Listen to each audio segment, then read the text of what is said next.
بسم اللہ الرحمن الرحیم صلی و نسلم علی رسولہ الکریم اما بعد فاعوذ باللہ من الشیطان الرجیم بسم اللہ الرحمن الرحیم الیوم اکملت لکم دینکم صدق اللہ مولانا العظیم و صدق رسولہ النبی الکریم الامین ونحن علی ذالک من الشاہدین والشاکرین والحمد للہ رب العالمین۔ تمام احباب درود پاک پڑھیے۔ الصلاۃ والسلام علیک یا رسول اللہ وعلی آلک واصحابک وسلم یا حبیب اللہ۔ الصلاۃ والسلام علیک یا رسول اللہ وعلی آلک واصحابک وسلم یا نبی اللہ۔ الصلاۃ والسلام علیک یا رسول اللہ وعلی آلک واصحابک وسلم یا حبیب اللہ۔ انتہائی واجب الاحترام سامعین و حاضرین، عید کے ایام ہیں تو اسی مناسبت سے ایام حج کی مناسبت سے ہی چند باتیں آپ کی خدمت میں عرض کروں گا۔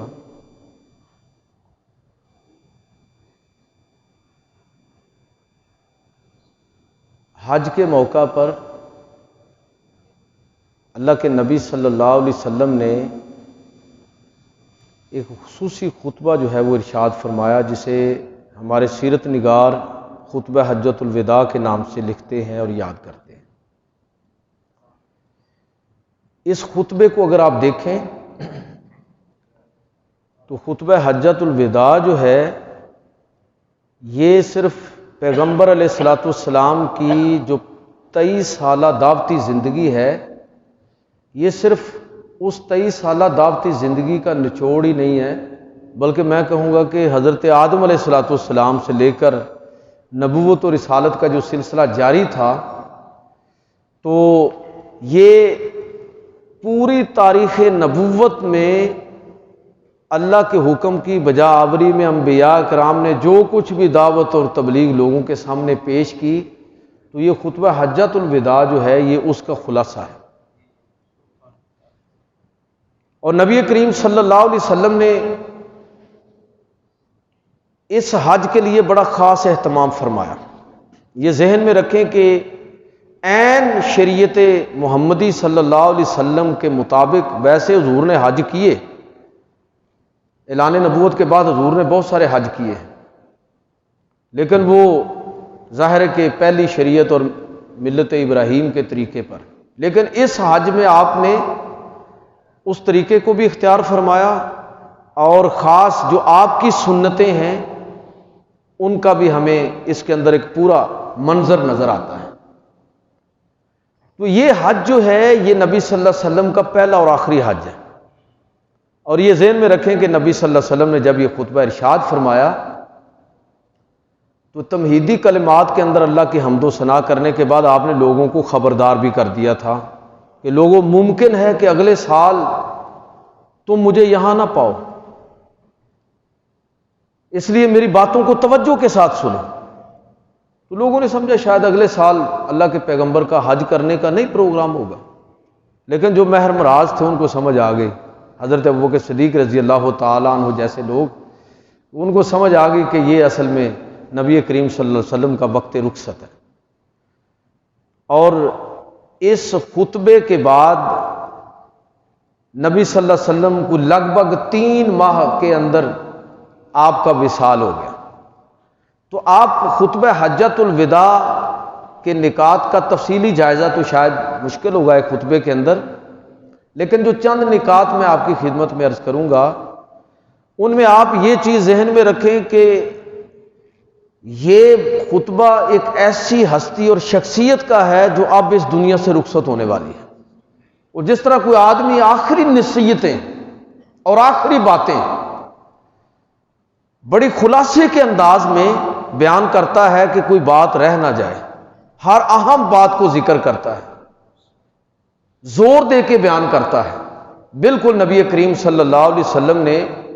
حجۃ الوداع کے موقع پر یہ جو خطبہ ارشاد فرمایا تو اس میں اسلام کا پورا خلاصہ بھی ہے، اور اس کے بنیادی نکات جو ہیں ان کو اس انداز میں آپ نے لوگوں کے سامنے بیان کیا، اور یہ ساتھ یہ اعلان فرما دیا کہ اے لوگو آج میری بات کو توجہ کے ساتھ سنو، کل امر الجاہلیت موضوع تحت قدمی، آج میں جاہلیت کی ہر قدر کو اپنے پاؤں کے نیچے روند کر اس دنیا سے رخصت ہو رہا ہوں، میں ہر چیز تمہارے سامنے بیان کر رہا ہوں۔ اب اللہ کے نبی صلی اللہ علیہ وسلم نے صحابہ کرام کے سامنے جو بیان فرمایا، میں نے عرض کیا کہ اس میں سے چند نکات میں آپ کی توجہ کے لیے عرض کرنا چاہوں گا۔ مثلا نبی کریم صلی اللہ علیہ وسلم نے اللہ کی حمد و ثنا کے بعد لوگوں کے سامنے جو بیان فرمایا تو اس میں ایک نکتہ یہ تھا کہ صحابہ کا مجمع ہے لگ بھگ 1,44,000۔ نبی صلی اللہ علیہ وسلم نے صحابہ کرام سے سوال کیا، ایو شہر ھذا، اے لوگو یہ کون سا مہینہ ہے؟ سب کو پتا تھا ذوالحج کا مہینہ ہے، لیکن صحابہ کی عادت تھی کہ جب اللہ کے نبی اس طرح سوال کرتے تو باوجود اس کے کہ ان کو معلوم ہوتا پھر بھی آگے سے یہی کہتے کہ اللہ و رسولہ عالم، کہ اللہ اور اللہ کے رسول زیادہ بہتر جانتے ہیں۔ چنانچہ صحابہ نے یہی عرض کیا کہ اللہ و رسولہ عالم، تو نبی صلی اللہ علیہ وسلم فرمایا کہ خود ہی جواب دیا، کیا یہ ذوالحج کا مہینہ نہیں ہے؟ بلا یا رسول اللہ، ہاں اے اللہ کے رسول یہ ذوالحج کا مہینہ ہے۔ پھر آپ نے سوال کیا یوم ھذا، آج کون سا دن ہے؟ صحابہ نے پھر اسی طرح جواب دیا، حضور نے فرمایا کہ کیا یہ عرفہ کا دن نہیں ہے؟ ایو بلد ھذا، یہ کون سا شہر ہے؟ اور پھر خود ہی اس کا جواب بھی دیا کہ یہ مکہ مکرمہ اللہ کے ہاں مقدس ترین شہر ہے۔ اب جب سارے لوگ سوال کیا، حضور صلی اللہ علیہ وسلم نے 3 دفعہ سوال کیا۔ جب لوگوں کو انگیج کرنا ہو، لوگوں کو متوجہ کرنا ہو تو یہ بھی ایک انداز ہوتا ہے نبی صلی اللہ علیہ وسلم کے اسلوب دعوت میں سے یہ ہے کہ آپ لوگوں سے سوال کرتے ہیں، ہاں بھئی یہ کون سا مہینہ ہے؟ سب کی توجہ ہو گئی، کون سا دن ہے، کون سا شہر ہے، اور پھر اس کا خود جواب دیا اور ساتھ ارشاد فرمایا کہ اے لوگو سن لو، بہت اچھی طرح سمجھ لو، جس طرح یہ دن عرفہ کا دن جس کی فضیلت میں کوئی شک و شبہ نہیں ہے، جس طرح یہ مہینہ ذوالحج کا مہینہ کہ جس کی بزرگی میں کوئی دوسری بات نہیں ہے، جس طرح یہ شہر کہ یہ مقدس ترین شہر ہے اللہ کے اس دھرتی کے اوپر، جس طرح اس چیز میں کوئی شک نہیں ہے کہ یہ دن، یہ مہینہ، یہ شہر اللہ کے ہاں کتنے معتبر ہیں، کتنے محترم ہیں، کتنے مقدس ہیں۔ نبی کریم صلی اللہ علیہ وسلم نے پوری طرح صحابہ کرام کو اپنے ساتھ انگیج کر کے ان کی توجہ حاصل کرنے کے بعد نبی کریم صلی اللہ علیہ وسلم نے پھر وہ بات کی، فرمایا کہ سنو، ان دماءکم واموالکم واعراضکم وابشارکم حرام علیکم کحرمت یومکم ھذا فی بلدکم ھذا فی شہرکم ھذا، اے لوگو جس طرح یہ شہر، یہ مہینہ، یہ دن تمہاری نظروں میں معتبر ہے، عزت والا ہے، بہت اچھی طرح سن لو، اسی طرح تمہارا مال، تمہاری جان،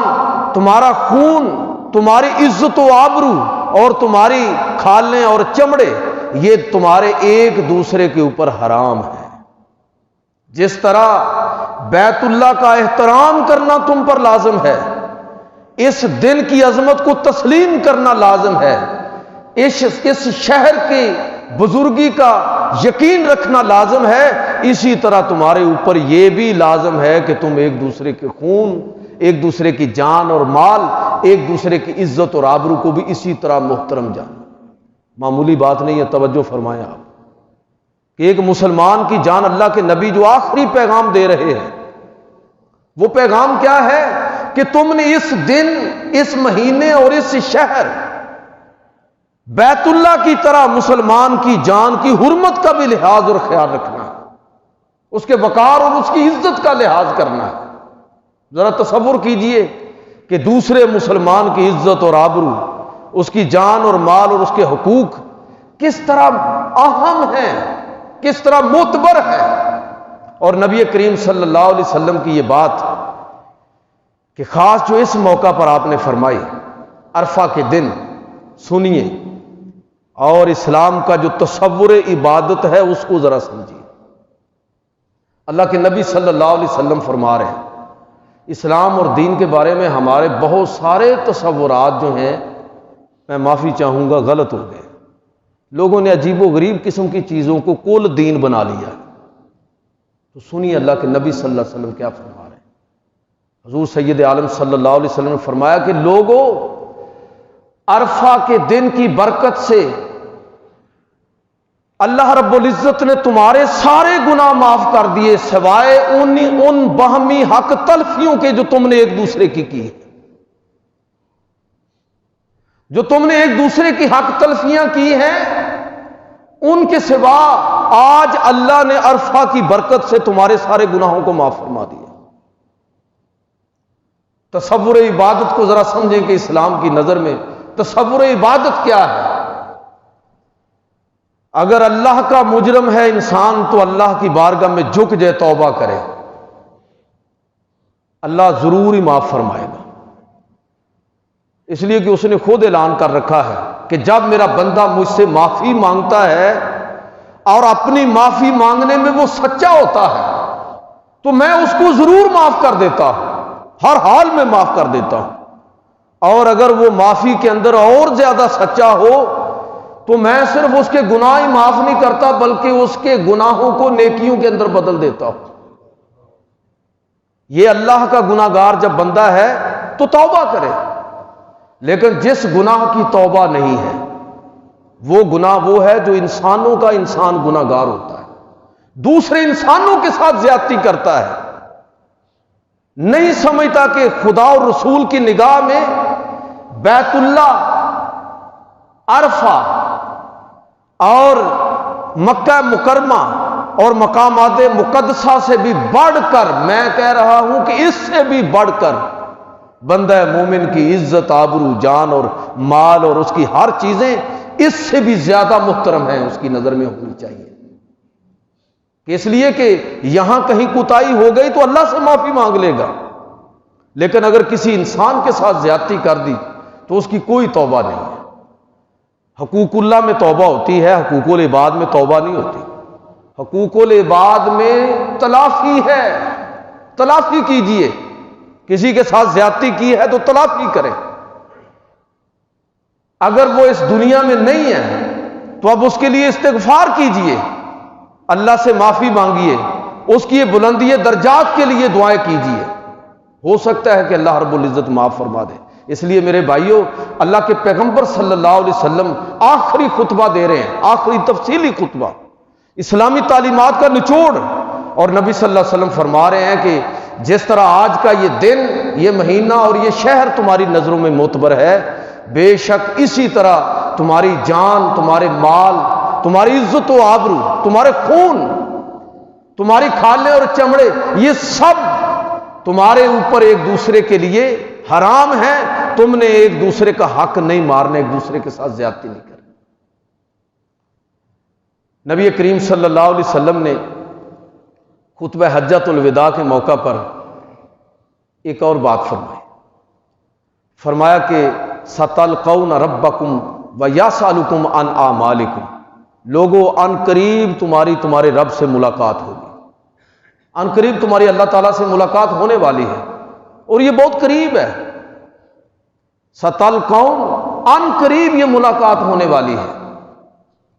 یہ 60-70 سال کی زندگی کی کوئی حیثیت نہیں ہے اس زندگی کے مقابلے میں جس کا کوئی اختتام ہی نہیں ہے۔ کتنے بے وقوف ہوں گے ہم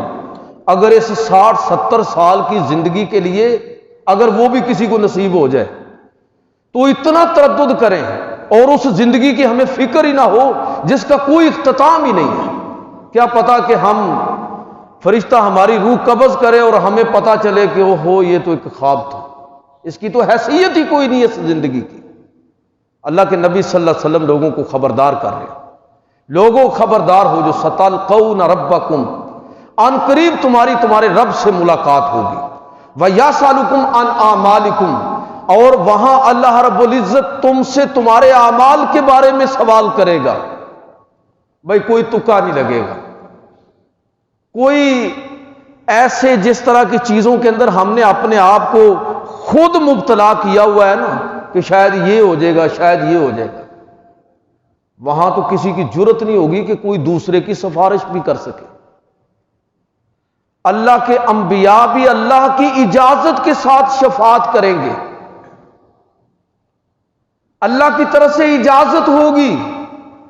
وہ جس جس کو چاہے گا عزت دینا چاہے گا تو فرمائے گا کہ ہاں تم اتنے گناہگاروں کی سفارش کر لو، تم اتنے کی کر لو، تو اللہ کی اجازت کے ساتھ من ذا الذی یشفع عندہ الا باذنہ، سوائے اللہ کے اذن کے کسی کو یہ اجازت اس کی بارگاہ سے ملے گی تو وہ دوسرے کی سفارش کرے گا۔ ایسا دن، ایسا سخت دن، نبی صلی اللہ علیہ وسلم فرما رہے ہیں کہ لوگوں تم سے تمہارے اعمال کے بارے میں سوال ہوگا۔ ایک دوسری حدیث کے اندر اس کی وضاحت بھی ہے کہ نبی صلی اللہ علیہ وسلم فرمایا کہ 4 چیزوں کے بارے میں جب تک انسان سے سوال جواب نہیں ہوگا قدم بھی اٹھا کے دوسری جگہ نہیں رکھ سکے گا۔ اللہ رب العزت پوچھے گا کہ میں نے تمہیں جو زندگی دی، جو عمر تمہیں دی، وہ کیسے گزاری ہے تو نے؟ جو میں نے تمہیں عمر میں خاص ایک حصہ جوانی کا دیا تھا، جب تیرے سارے اعضاء ٹھیک کام کرتے تھے، طاقت میں تھا، تو جوانی کو کہاں صرف کیا ہے؟ اللہ رب العزت پوچھے گا جو تمہیں میں نے مال دیا تھا، اس مال کو اپنی صلاحیتوں کا نتیجہ قرار دے کر تکبر کے اندر مبتلا ہو کر زندگی بسر کی ہے، یا اس کو اللہ کی امانت سمجھ کر لوگوں کے اندر جہاں جہاں ضرورتیں تھیں وہاں پر خرچ کیا ہے؟ اور اللہ رب العزت چوتھا پوچھے گا، حضور فرماتے ہیں کہ اللہ رب العزت بندے سے پوچھے گا کہ جو تجھے میں نے عقل اور شعور دیا، جس فہم و فراست سے تجھے نوازا، جو علم تمہیں دیا، کیا اس کے مطابق تو نے عمل کرنے کی بھی کوشش کی؟ یہ 4 سوال ہوں گے، تو پھر بندہ جب تک ان سوالات کے جواب نہیں دے لے گا قدم بھی نہیں اٹھا سکے گا۔ حضور سید عالم صلی اللہ علیہ وسلم نے ارشاد فرمایا خطبہ حجۃ الوداع کے موقع پر کہ لوگوں ستلقون ربکم، ان قریب تمہارے رب سے ملاقات ہوگی، وَيَسْأَلُكُمْ عَنْ أَعْمَالِكُمْ، اور وہ تم سے تمہارے اعمال کے بارے میں سوال کرے گا۔ کوئی تکا نہیں لگے گا، کوئی ایسے چانس نہیں بنے گا، ہر چیز بالکل واضح اور 2 ٹوک ہے۔ کامیابی کے پورے اصول بتا دیے گئے، معیارات بتا دیے گئے، ناکامی کا پورا بتا دیا گیا کہ یہ چیزیں ہیں جو انسان کو ناکام کرنے والی ہیں۔ تو نبی کریم صلی اللہ علیہ وسلم نے خطبہ حجۃ الوداع کے موقع پر ایک اور بات یہ ارشاد فرمائی کہ اے لوگو فاتقوا اللہ فی النساء، عورتوں کے بارے میں اللہ سے ڈرنا۔ تم نے اللہ سے عہد باندھ کر ان کو اپنے لیے حلال کیا تھا، ان پر لازم ہے کہ تمہارے بستر پر کسی اور کو نہ آنے دیں، اور تم پر لازم ہے کہ تم اپنی حیثیت کے مطابق ان کو نان و نفقہ اور ان کی ضروریات کو پورا کرو۔ مغرب کی طرح اسلام نے عورت کو مرد کے مد مقابل نہیں کھڑا کیا۔ آزادی نسواں کی بات کرنے کی بجائے اسلام نے حقوق نسواں کی بات کی۔ یہ ہمیں تسلیم کرنا ہوگا کہ ہر دور میں یہ معاشرہ مردوں کا ہی معاشرہ رہا ہے، اس لیے اسلام نے مرد کی تربیت کی ہے۔ اللہ کے نبی صلی اللہ علیہ وسلم آخری خطبہ ارشاد فرما رہے ہیں، تفصیلی خطبہ حجۃ الوداع، اور اس میں فرما رہے ہیں کہ لوگوں فاتقوا اللہ فی النساء، اے لوگوں عورتوں کے بارے میں اللہ سے ڈرنا۔ اگر حق مہر ہے تو دینا لازم ہے حیثیت کے مطابق۔ جو لوگ حیثیت کے مطابق، بچیوں والے تو بیچارے ڈرتے ہوئے حق مہر کا مطالبہ کرنے کی پوزیشن میں نہیں ہوتے ہماری سوسائٹی کے اندر، لیکن وہ لوگ جو دوسرے گھر کی عزت کو اپنے گھر میں مہمان بناتے ہیں، ان کو اس چیز کا لحاظ اور خیال رکھنا چاہیے، اور شرم آنی چاہیے جب لوگ یہ کہتے ہیں ویسے خرچے کریں گے بہت، لیکن جب حق مہر کی باری آتی ہے تو پھر وہ کہتے ہیں جی وہ شرعی حق مہر۔ شرعی حق مہر میں اکثر بتاتا ہوں کہ وہ ہے جو آپ کی حیثیت کے مطابق ہو۔ آپ کی حیثیت کتنی ہے، کتنی جائیداد، فیکٹریوں، زمینوں کے آپ مالک ہیں، اس کے مطابق بچی کا حق مہر مقرر کیجیے۔ خود آپ بتائیے کہ میں اتنا حق مہر دے سکتا ہوں، اگر آپ کا اس سے زیادہ مطالبہ ہو تو آپ وہ بھی فرما دیجیے۔ حق مہر ہے،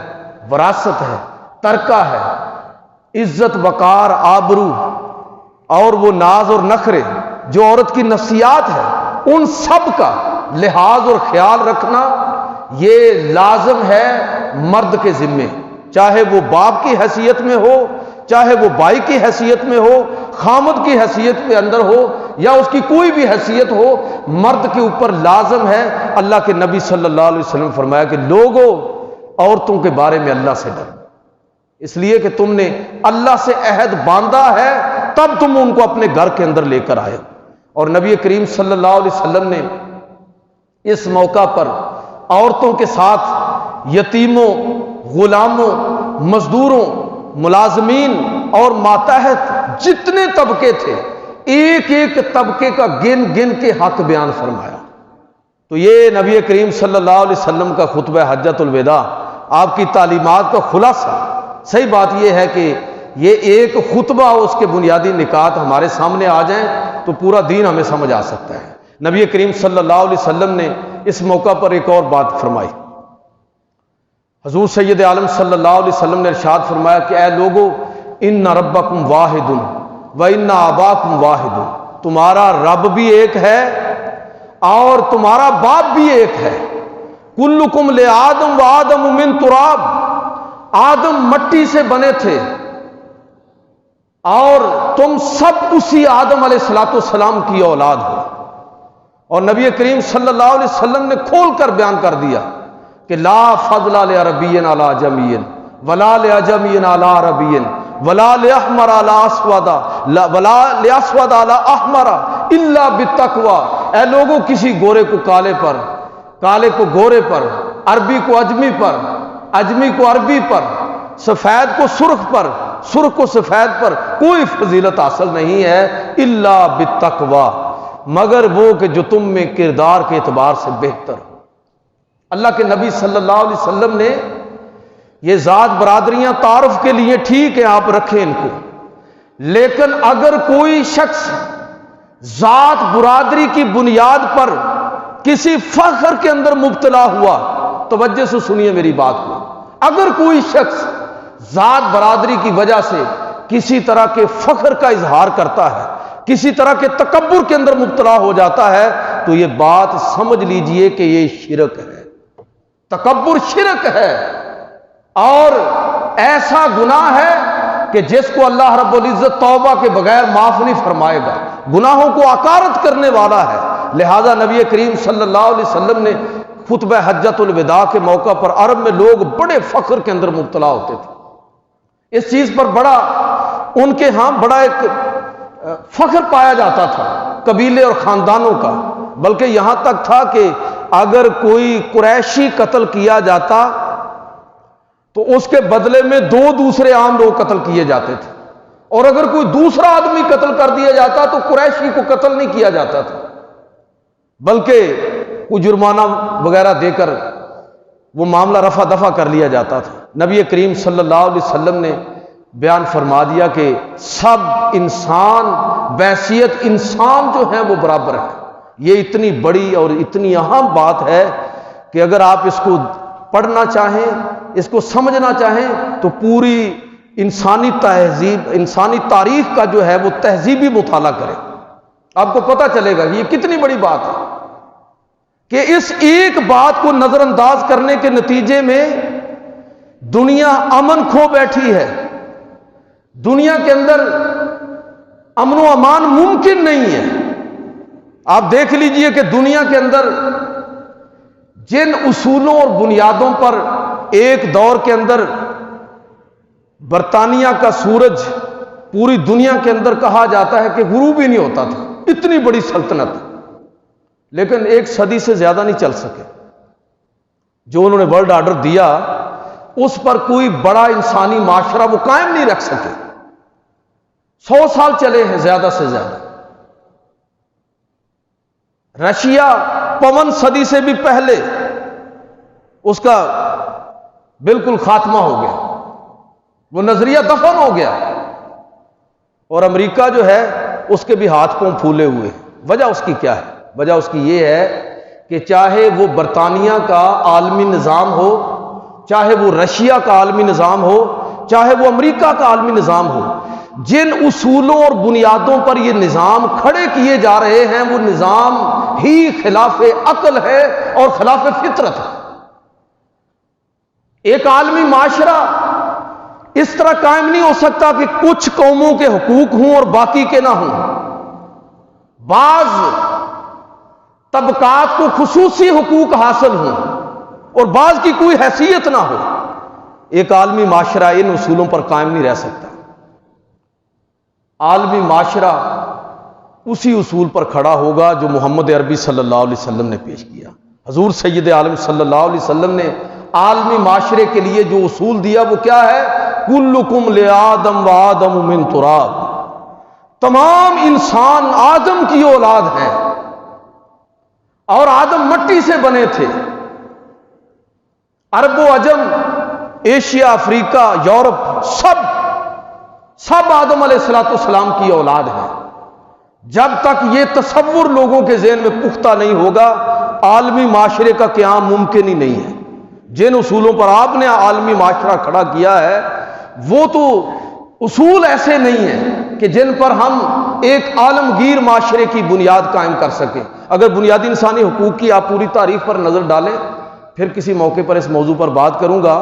کہ وہ میگنا کارٹا ہو یا انقلاب فرانس کے بعد 1799 کے اندر جو بنیادی انسانی حقوق کا ایک تصور ان کے ہاں ابھرا ہے اس کا ہو، یا امریکہ کا بل آف رائٹس ہو، یا ڈیکلیریشن آف ہیومن رائٹس ہو، آپ ان سب کو آپ پڑھ لیں اور دیکھ لیں کہ ان میں انسانوں کو جس انداز میں اکٹھا کرنے کے لیے جو اصول بیان ہوئے ہیں وہ اصول اس قابل نہیں ہیں کہ ان اصولوں کی بنیاد پر ایک عالمگیر معاشرہ قائم کر سکے۔ آپ اس کا تماشا دیکھ لیجئے کہ دنیا کے اندر ان اصولوں کو یا ان ورلڈ آرڈرز جو لوگوں نے پیش کیے، یوکے نے، رشیا نے، امریکہ نے، کیا اس کے نتیجے میں تباہی نہیں آئی؟ لیکن رسول اللہ صلی اللہ علیہ وسلم نے جن بنیادوں پر مدنی معاشرہ کھڑا کیا اور ایک عالمگیر معاشرے کی بنیاد رکھی، 87 غزوات و سرایا ہوئے ہیں۔ آپ اندازہ کریں کہ ان تمام غزوات و سرایا کے اندر قتل ہونے والے دشمنوں کی کل تعداد ویسے تو ایک جنگ کو نکال دینا بنو قریظہ تو باقی 258 ہی بنتے ہیں، کل کافر 258 قتل ہوئے ہیں ایک جنگ کے علاوہ، جس میں 750 یہودی قتل ہوئے تھے، تو 1000 بھی تعداد نہیں بنتی۔ لیکن ان لوگوں نے لاکھوں بلکہ کہا جائے کہ کروڑوں لوگوں کو قتل کر کے بھی عالمگیر معاشرہ قائم نہیں کر سکے، اس لیے کہ ان کے اصول ہی غلط ہے، بنیاد ہی غلط ہے۔ پیغمبر علیہ الصلوۃ والسلام نے اس کی جو بنیاد فراہم کی وہ یہ تھی کہ کلکم لآدم و آدم من تراب، سب آدم کی اولاد ہے۔ جب یہ تصور لوگوں کے ذہن میں پختہ ہو، یہ اصول، میں آپ کو صرف ایک جو ڈیکلیریشن ہیومن رائٹس ہے اس کی پہلی کلاز، اس کی 30 شقیں ہیں، نیٹ سے اگر آپ اس کو ڈاؤن لوڈ کریں تو اس کی پہلی شق جو ہے وہ ذرا آپ سماعت فرمائیں کہ کیا اس بنیاد پر انسانوں کو جوڑا جا سکتا ہے؟ سنیے ذرا کہ پہلی دفعہ جو ہے اس کا ترجمہ یہ ہے: تمام انسان آزاد اور حقوق و عزت کے اعتبار سے برابر پیدا ہوئے ہیں،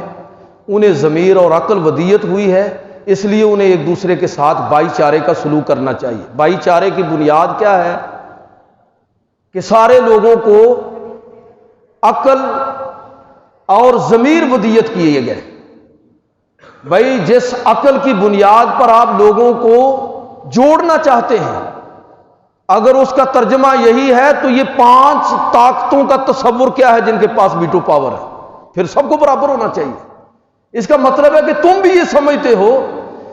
کہ عقلی طور پر انسانوں کو اس انداز میں مساوات کا تصور دیا ہی نہیں جا سکتا کہ تمام انسان اللہ رب العزت نے ان کو عقل اور شعور کے اعتبار سے برابر پیدا ہی نہیں کیا، اس کی اپنی حکمتیں ہیں۔ کچھ لوگ عقل کے ایک خاص درجے پر ہیں اور دوسرے درجے پر ہیں۔ اس بنیاد پر انسانی مساوات کا تصور پیش نہیں کیا جا سکتا۔ اور پھر آپ دیکھ لیجئے کہ اسلام کی نظر میں تو مجرم اور گناہ گار، ان کے ہاں کیا ہے کہ تمام انسان کی عزت نفس برابر ہے۔ آپ کو پتہ ہونا چاہیے کہ یہ جو رات کے پچھلے پہر میں اسلام کیا کہتا ہے کہ مجرم اور مظلوم برابر نہیں ہے، دونوں برابر نہیں ہیں، لہذا مجرم کو سر عام سزا دی جائے گی، چوک کے اندر لٹکایا جائے گا، لوگوں کے لیے نشان عبرت بنایا جائے گا۔ مظلوم اور مجرم برابر نہیں ہیں، لیکن مغربی قانون کے مطابق مجرم اور مظلوم دونوں کی عزت نفس برابر ہے، اس لیے اس کو رات کے آخری پہر میں آپ سزائے موت دیں گے اگر دینا چاہتے ہیں، اگرچہ یہ بھی ان کے ہاں سارے جو ان کے ہاں یہ بھی درست نہیں ہے، اگر دینی بھی ہے تو اس طرح چھپ کر کہ اس کی عزت نفس مجروح نہ ہو، مجرم کی عزت نفس مجروح نہ ہو۔ آپ کا قانون ایسا قانون ہے کہ اس پر کوئی عالمگیر معاشرہ عقلی اور فطری بنیادوں پر کھڑا ہی نہیں کیا جا سکتا۔ وہی اصول چلے گا جو محمد عربی صلی اللہ علیہ وسلم نے پیش فرمایا۔ حضور سید عالم صلی اللہ علیہ وسلم نے جو فرمایا کہ یا ایھا الناس انا خلقناکم من ذکر و انثی وجعلناکم شعوبا وقبائل لتعارفوا ان اکرمکم عند اللہ اتقاکم، یہ اصول چلے گا کہ جس کے اندر تمام انسان بحیثیت انسان برابر ہے، مسلم اور غیر مسلم بھی بحیثیت انسان برابر ہے، دونوں کی عزت اور آبرو، دونوں کی آزادی اظہار رائے کا پورا حق سب کو حاصل ہوگا۔ یہ وہ معاشرہ ہے کہ جس کے اندر لوگ اپنی مرضی سے اپنی زندگی گزارنے کا پورا حق رکھتے ہیں۔ اور پوری اسلامی تاریخ، آپ خلافت عثمانیہ جو آخری خلافت مسلمانوں کی ختم ہوئی، اس کے اندر دیکھ لیں، بنو امیہ اور بنو عباس کا دور دیکھ لیں، یا خلفائے راشدین اور رسول اللہ صلی اللہ علیہ وسلم کا دور دیکھ لیں، آپ کو نظر آئے گا کہ صرف یہی وہ اصول ہے جس نے مسلمانوں کو عالمگیر سطح پر مقبولیت عطا کی، مسلمانوں کی عزت اور احترام اور وقار کے اندر اضافہ کیا۔ یار یہ بات کوئی معمولی نہیں ہے کہ بر صغیر میں مسلمان 20% سے زیادہ کبھی نہیں ہوئے، 80% ان کو اپنا حکمران مانتے ہیں۔ کیوں؟ 80% لوگوں نے ان کی حکمرانی کو تسلیم کیا، اس لیے کہ مسلمانوں نے جو یہاں پر معاشرہ قائم کیا وہ معاشرہ کیا ہے؟ اس میں سب کو عزت اور احترام اور وقار حاصل ہے، بحیثیت انسان، بحیثیت آزادی اظہار رائے سب کو حق حاصل ہے، وہ اپنے اپنے مذہب کے مطابق عمل بھی کریں، اپنے اپنے طریقے کے مطابق زندگی بھی گزاریں۔ لہٰذا کہنا میں یہ چاہتا ہوں کہ جن اصولوں پر مغرب انسانی معاشرے کو کھڑا کرنے کی کوشش کرتا رہا، پہلے برطانیہ ناکام ہوا، پھر رشیا ناکام ہوا، اور اب امریکہ کے ہاتھ پاؤں پھولے ہوئے ہیں، اس لیے کہ تم ان اصولوں کو اپنا ہی نہیں رہے جن پر ساری انسانیت کے لیے فلاح اور بھلائی کا پیغام ہو۔ تمہارے بس کی وہ بات نہیں ہے، اس لیے کہ تمہارے پاس وہ اصول نہیں ہے، وہ تعلیمات نہیں ہے جو رسول اللہ صلی اللہ علیہ وسلم کی پوری سیرت کی روشنی میں، اور خطبہ حجۃ الوداع کی میں بات کر رہا ہوں کہ نبی صلی اللہ علیہ وسلم کے اس خطبے کے اندر جس کا ہمیں تصور ملتا ہے۔ ایک اور بات اللہ کے نبی صلی اللہ علیہ وسلم نے حجۃ الوداع کے موقع پر فرمائی کہ لا نبی بعدی ولا امت بعدکم، اے لوگوں میرے بعد کوئی نبی نہیں ہے، میرے بعد کوئی نبی نہیں اور تمہارے بعد کوئی امت نہیں ہے۔ جس طرح حضور آخری نبی ہے، اسی طرح نبی کریم صلی اللہ علیہ وسلم کی امت آخری امت ہے۔ اور میں یہاں یہ آپ کی توجہ کے لیے عرض کرنا چاہوں گا، ہمارے ہاں بہت سارے تصورات لوگوں کے اندر عجیب و غریب بن گئے، یعنی وہ بس اسی چیز پر جھومتے رہیں گے کہ ہم حضور کی امتی ہیں۔ بھائی حضور کا امتی ہونا یہ اعزاز سے زیادہ ذمہ داری ہے، اس ذمہ داری کو محسوس کیجئے۔ ہم اس کو اعزاز سمجھ کر بس جھوم رہے ہیں، کبھی ادھر جا رہے ہیں اور کبھی ادھر جا رہے ہیں کہ ہم حضور کے امتی ہیں۔ ایسا نہ ہو کہ اگر اس ذمہ داری کا تصور ہمارے ذہن میں پختہ نہ ہوا تو کہیں ایسا نہ ہو کہ قیامت کے دن خطبہ حجۃ الوداع کے موقع پر حضور نے فرمایا تھا کہ میں تم سب سے پہلے حوض کوثر پر ہوں گا، بعض لوگوں کی میں شفاعت کروں گا، اور جب بعض دوسروں کی شفاعت کرنے لگوں گا، ان کو پلانے لگوں گا حوض کوثر سے پانی، تو اللہ رب العزت منع فرما دے گا کہ اے میرے پیغمبر یہ اس اہل نہیں کہ آپ ان کی شفاعت کریں۔ حضور فرمائیں گے اے اللہ یہ تو میرے امتی ہیں، میرے ساتھیوں میں سے ہیں۔ اللہ تعالیٰ فرمائے گا کہ ہیں تو یہ آپ کی امتی اور آپ کے ساتھیوں میں سے ہیں، لیکن انہوں نے آپ کے بعد آپ کا راستہ چھوڑ دیا۔ یہ شہادت گاہ الفت میں قدم رکھنا ہے۔ لوگ آسان سمجھتے ہیں مسلمان، کلمہ پڑھ لیا بات ختم ہو گئی۔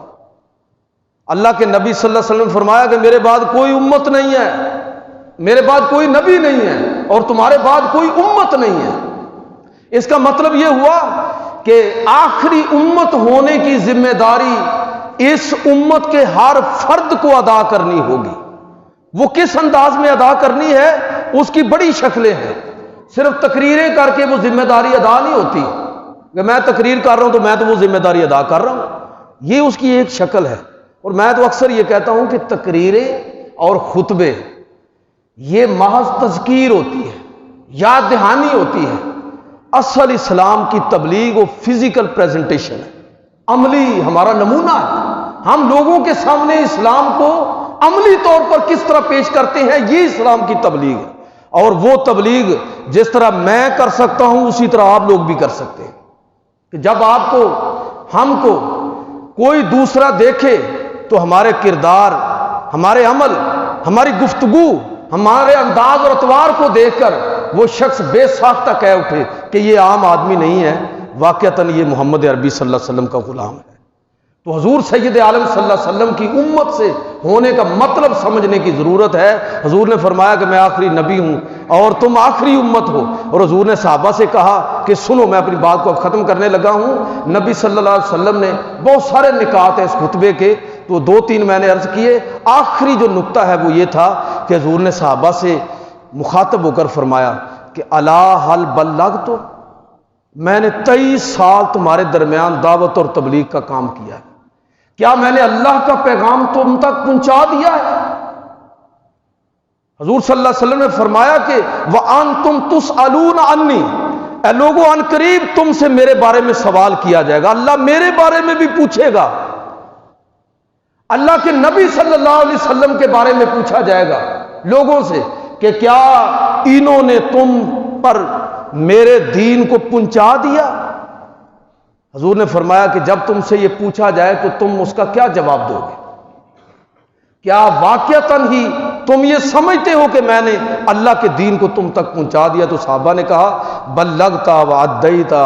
ووفیتا، اللہ کے نبی آپ نے پہنچا دیا، بلکہ پہنچانے کا حق ادا کر دیا، بلکہ پورا دین ہم تک پہنچا دیا ہے۔ نبی کریم صلی اللہ علیہ وسلم نے آسمان کی طرف انگلی بلند کرتے ہوئے فرمایا اللہم شہد، اے اللہ تو گواہ ہو جا۔ اور پھر صحابہ سے ایک بات کہی، سب صحابہ سے ایک بات کہی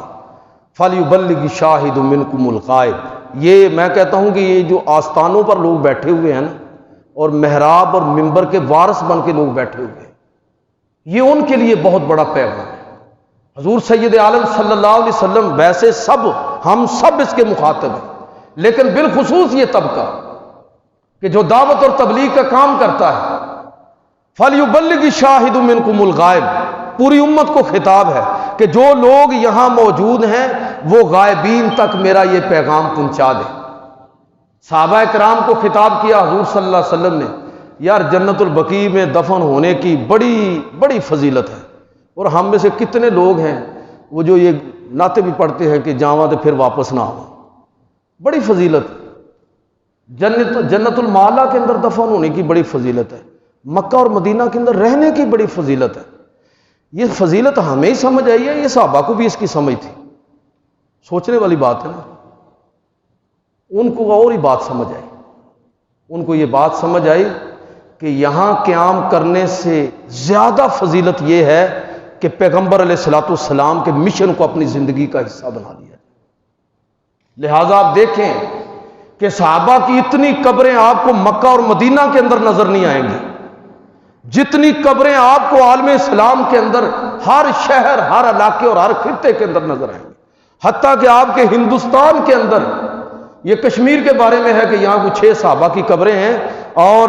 20-25 صحابہ کے بارے میں آتا ہے کہ انہوں نے ہندوستان کا رخ کیا اور یہاں اللہ کے دین کا پیغام لوگوں تک پہنچایا۔ وہ جو علامہ اقبال کی پوری نظم ہے نا کہ بحر ظلمات میں گھوڑے دوڑا دیے ہم نے، اس کا پس منظر اگر آپ دیکھیں تو اقبال نے یہی بات کہی شکوہ کے اندر کہ اے ہمارے رب، ہم نے تیرا پیغام پوری دنیا تک پہنچایا ہے۔ امام حسن، امام حسین، حضرت علی المرتضیٰ، اہل بیت، سب سے بڑا آستانہ ان کا مدینہ طیبہ کے اندر تھا، گردن کٹانے کے لیے کربلا تک جا پہنچے۔ مشن زیادہ اہم ہے۔ جنت البقیع کی بڑی فضیلت ہے، دربار رسول کی بڑی فضیلت ہے، بیت اللہ کی بڑی فضیلت ہے، مکہ مکرمہ کی بڑی فضیلت ہے، لیکن یاد رکھیے کہ اس سے بھی زیادہ فضیلت یہ ہے کہ ادھر مرنے کا انتظار کرنے کی بجائے اگر کوئی شخص پیغمبر کے مشن کو اپنی زندگی کا حصہ بنا کے دنیا کے اندر نکل کھڑا ہوتا ہے تو وہ ان لوگوں سے زیادہ فضیلت والا ہے۔ اللہ رب العزت پیغمبر علیہ الصلوۃ والسلام کے خطبہ حجۃ الوداع کے اندر جو میں نے چند نکات عرض کیے ان کو سمجھنے کی اور عمل کی توفیق عطا فرمائے۔